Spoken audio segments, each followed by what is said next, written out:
तो दोस्तों मैं आपसे वीडियो की शुरुआत में रिक्वेस्ट करूंगा कि इस वीडियो को कहीं से भी स्किप मत कीजिएगा। ये वीडियो जब आप देखना शुरू करेंगे तो आपको ऐसा लगेगा मानो किसी तरह की कोई थ्रिलर मूवी देख रहे हो। कारण यह है कि ये न्यूज अपने आप में एक थ्रिलर स्टोरी से कम बिल्कुल भी नहीं है, जो कि इर्द गिर्द घूमने जा रही है। अडानी ग्रुप, हिंडनबर्ग, इजराइल की खुफिया एजेंसी और साथ ही साथ वो सारे कल्प्रेट्स जिन्होंने अडानी के नाम पर भारत की छवि और भारत की इकोनॉमी को तोड़ने का काम किया। जी हाँ, तो चलिए वीडियो शुरू करते हैं। आप बस इसी तरह की वीडियोस के लिए चैनल को सब्सक्राइब जरूर कर दीजिएगा।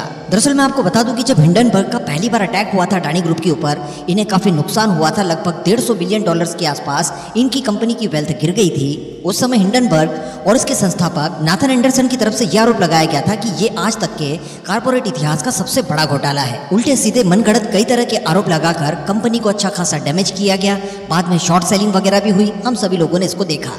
लेकिन फिर बाद में इस कंपनी द्वारा अपने आप को रिवाइव किया गया और जितना भी नुकसान था ऑलमोस्ट साल 1.5 साल होते होते इन्होंने पूरे नुकसान की भरपाई कर ली। लेकिन इसके बावजूद हिंडनबर्ग द्वारा इनके ऊपर लगाए जाने वाले आरोपों की झड़ियां कम नहीं हुई। बाद में भी हिंडनबर्ग द्वारा कुछ और आरोप अपनी अन्य रिपोर्ट्स के माध्यम से इनके ऊपर लगाए गए। हालांकि बाद में नुकसान तो हुआ, लेकिन उतना नुकसान नहीं हुआ क्योंकि इस ग्रुप के ऊपर निवेशकों का अच्छा विश्वास था। लेकिन दोस्तों यहाँ पर हिंडनबर्ग ये सोच रहा था कि शायद उसकी इन आरोपों की वजह से ये कंपनी टूट जाएगी या बहुत कमजोर हो जाएगी, लेकिन ऐसा बिल्कुल भी नहीं हुआ। बल्कि इस कंपनी के द्वारा एक जोरदार प्लान तैयार किया गया हिंडनबर्ग के अगेंस्ट, और हिंडनबर्ग के सारे काले कारनामों को आइडेंटिफाई करने के लिए एक ऑपरेशन चलाया जाता है। इस ऑपरेशन को नाम दिया जाता है जेपेलिन, जो कि इजराइल की मदद से अडानी ग्रुप द्वारा चलाया गया था। आप जानते हैं कि इजराइल और अडानी ग्रुप के संबंध हाइपा पोर्ट की खरीद के बाद काफी अच्छे रहे हैं। $1.2 बिलियन की डील हुई थी ये। इसमें कई सारे इंटरनेशनल खरीदार थे, लेकिन इन सभी को टेंडर के जरिए अडानी ग्रुप द्वारा हरा दिया गया था और फाइनली ये पोर्ट इन्होंने अपने नाम किया था। अब दरअसल पीटीआई की कुछ रिपोर्ट्स के अनुसार ये बताया जा रहा है कि एक शीर्ष इजरायली नेता, अब वो नेता कौन है उनका नाम नहीं बताया जा रहा है, लेकिन वो टॉप के नेता है इजराइल के, उनके द्वारा पूछताछ के लिए गौतम अडानी को इजराइल बुलाया गया। हाइपा पोर्ट पर ही एक बहुत ही साधारण सा रूम बना हुआ है। इस रूम के अंदर इनकी निजी तौर पर बातचीत होती है। यहाँ पर इजराइल के टॉप लीडर द्वारा गौतम अडानी से ये पूछा गया कि जो आरोप आपके ऊपर लगाए गए हैं इनको लेकर आप क्या कहेंगे।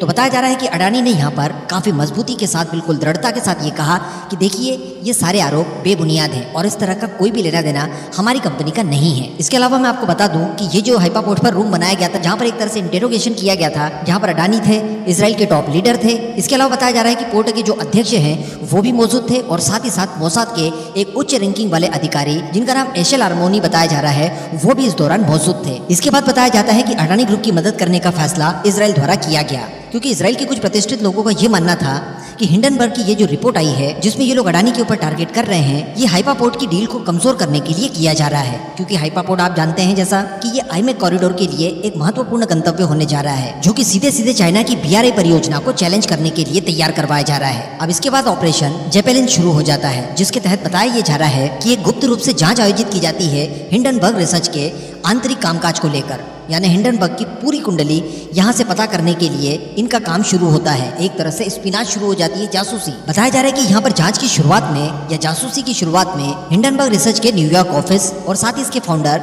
नाथन नेट एंडरसन के खिलाफ सारी खुफिया और अंदरूनी जानकारी निकालने का सिलसिला शुरू करवाया जाता है। कई सारी चीजें अंदरूनी तौर पर निकाली जाती है, बाद में इनकी कड़ियां जोड़ी जाती है। इसमें कई सारे एक्टिविस्ट, कई सारे लॉयर्स, पत्रकार और कई सारे हेज फंड, इसके साथ साथ कई सारी पॉलिटिकल पार्टीज के बड़े बड़े ऑफिशियल, ये सारे कुछ पाए जाते हैं जो कि कथित तौर पर चाइना के हितों को और साथ ही वॉशिंगटन के पावर ब्रोकर्स को फायदा पहुंचाने के लिए अडानी ग्रुप के खिलाफ इस तरह की रिपोर्ट्स को ला रहे थे। अब इस लाइन को एक बार फिर से सुनिए और अंदाजा लगाने की कोशिश कीजिए कि ये लोग आखिरकार कौन कौन हो सकते हैं। देखिए, कुछ तो एक्टिविस्ट हैं, इसके अलावा कुछ लॉयर्स हैं, वकील, कुछ पत्रकार हैं, कुछ हेज फंड वाले हैं, इसके साथ साथ कुछ राजनीतिक हस्तियां हैं और साथ ही ब्रोकर्स वगैरह हैं। ब्रोकर्स तो इसलिए होंगे क्योंकि उन्होंने शॉर्ट सेलिंग करके अच्छा खासा पैसा यहाँ से बनाया होगा। और मैं आपको बता दूं कि इस ऑपरेशन के तहत जितनी भी जासूसी वगैरह की, ये काफी विस्तृत तौर पर की गई थी। न केवल अमेरिका बल्कि भारत, कनाडा, यूरोप के कई सारे देश, साथ ही ऑस्ट्रेलिया, इन सभी जगहों से भी कई सारी चीजों को कलेक्ट किया गया। तो ये सारे काम तो अभी तक इजराइल द्वारा किए जा रहे थे, उसकी सीक्रेट एजेंसीज के द्वारा किए जा रहे थे। इसके अलावा अडानी ग्रुप द्वारा भी अहमदाबाद में कुछ साइबर एक्सपर्ट्स और साथ ही कई सारे एनालिस्ट के साथ मिलकर एक हाई टेक्नोलॉजी कंट्रोल रूम बनाया गया, जिसके तहत ये अपनी कानूनी टीमों के साथ इंटरनेशनल कैपिटल्स में काम किया करते थे।